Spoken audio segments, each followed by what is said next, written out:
किसी भी देश के आर्थिक विकास के लिए जरूरी है रोजगार, उद्योग धंधे, कर प्रणाली, बैंकिंग व्यवस्था और इन सबको सुचारू रूप से चलाने के लिए एक सिस्टम यानी सुरक्षा और व्यवस्था।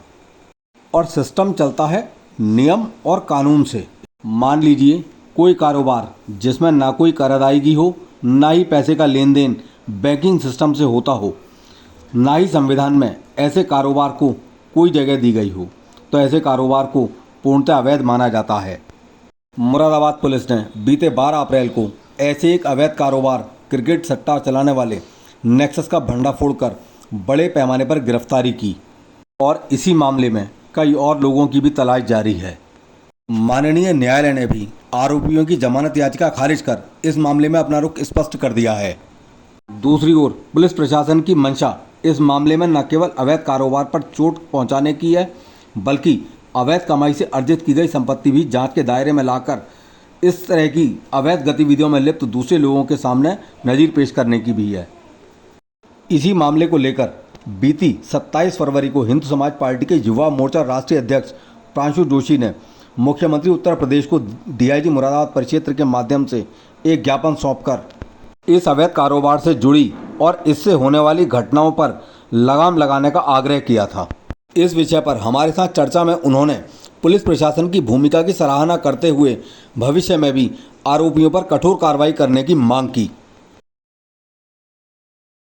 जोशी जी, आईपीएल सट्टे में बंद हुए लोगों के बारे में क्या कहना चाहते हैं और क्या आपका प्रयास है? देखिए, पहले तो मैं मुरादाबाद पुलिस प्रशासन का बहुत बहुत धन्यवाद दूंगा। जो हमने पहल चालू की थी मुरादाबाद आईपीएल सट्टा सिंडिकेट इन सबको बंद कराने की, उसमें पुलिस प्रशासन ने हमारा पूर्ण रूप से सहयोग किया और बहुत अच्छा कार्य करके 11 लोगों को जेल भेजा। लेकिन अभी भी कुछ लोग जो फरार हैं उनके खिलाफ कार्रवाई होनी चाहिए, उन्हें भी जेल भेजा जाए। और जो उनकी संपत्ति है, जितनी संपत्ति उन्होंने नंबर 2 में अर्जित की है, उसके ऊपर कुर्की की आदेश होने चाहिए। और ये मेरे दिमाग में प्रयास बस इसलिए आया था करने का कि मुरादाबाद में आपको भी मालूम है कई बार हर साल 2 से 4 युवा पीढ़ी अपने आप को फांसी लगाते थे कर्जे में आने के बाद, लेकिन फिर भी कोई संज्ञान में नहीं लेता था। लोगों ने बहुत कुछ कहा कि मत करो, दुश्मनी हो जाएगी, ये हो जाएगी। देखिए, मेरे से अगर दुश्मनी हो रही है, अब मैं मर रहा हूँ, मेरे मरने से अगर 500 लोग बच रहे हैं तो मुझे अपनी जान देने में कोई दिक्कत नहीं है। उन लोगों की जान बचाने के लिए जो इस साल रिकॉर्ड है 2025 में आईपीएल आधे से ज़्यादा ख़त्म हो चुका है, अभी तक किसी युवा पीढ़ी ने गलत कार्य नहीं किया, तो ये हमारे लिए बहुत बड़ी खुशनसीबी है कि हमारा युवा पीढ़ी भाई बचा। और पुलिस प्रशासन भी इस चीज़ की बधाई की पात्र है जिसने युवा पीढ़ी को बचाया। और मैं यही आशा करता हूँ कि ये जितने भी ऑनलाइन गेम सट्टा खिलाने वाले, आईपीएल खिलाने वाले, इनका 12 महीने का कार्य है।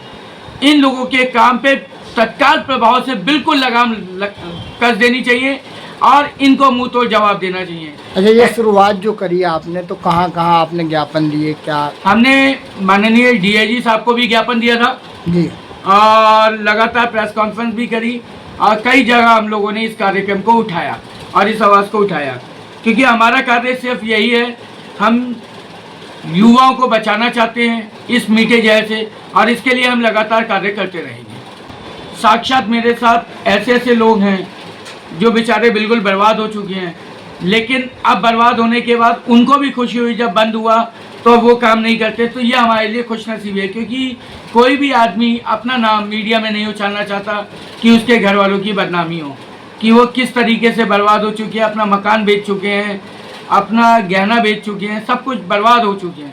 लेकिन उस चीज़ से मुरादाबाद पुलिस को दिल से सैल्यूट है जो उन्होंने इतना अच्छा कार्य किया। आज तक का रिकॉर्ड है कि नहीं हो पाया, लेकिन माननीय एसएसपी महोदय, माननीय हमारे एसपी सिटी साहब और डीआईजी साहब का तो दिल से धन्यवाद है, और SO civil lines Manish Saxena ji, इन लोगों ने दिन रात एक कर दिया इन मुजरिमों को पकड़ने के लिए। बधाई के पात्र हैं। ये कारोबार मुरादाबाद में चल रहा था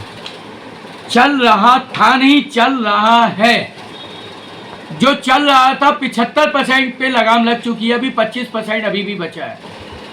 उसमें कई जो पुलिस प्रशासन ने नाम खोले हैं वो अभी फरार हैं। उसके अलावा भी कई लोग हैं, ऐसे गुलाल गली, मेरे को नाम ध्यान नहीं आ रहा है किसी का, गुलाल गली में एक कोई हैं, सचिन अग्रवाल भी हैं, कई और भी नाम है, अखिल अग्रवाल हैं, ऐसे कई लोग और भी हैं अभी जो ये लोग काम कर रहे हैं। तो इन लोगों के ऊपर भी लगाम कसनी पड़ेगी, और अगर हमें कहीं से किसी नाम की सूचना मिलेगी तो हम पुलिस प्रशासन को वो देंगे, ये हम कार्य करेंगे। तो ये थे प्रांशु जोशी, युवा मोर्चा राष्ट्रीय अध्यक्ष, हिंदू समाज पार्टी। उन्होंने समाज में फैली इस बुराई को जड़ से उखाड़ फेंकने का संकल्प लिया है और तय किया है कि भविष्य में भी वह इस प्रकार की गतिविधियों पर लगाम लगाने के लिए आगे आते रहेंगे।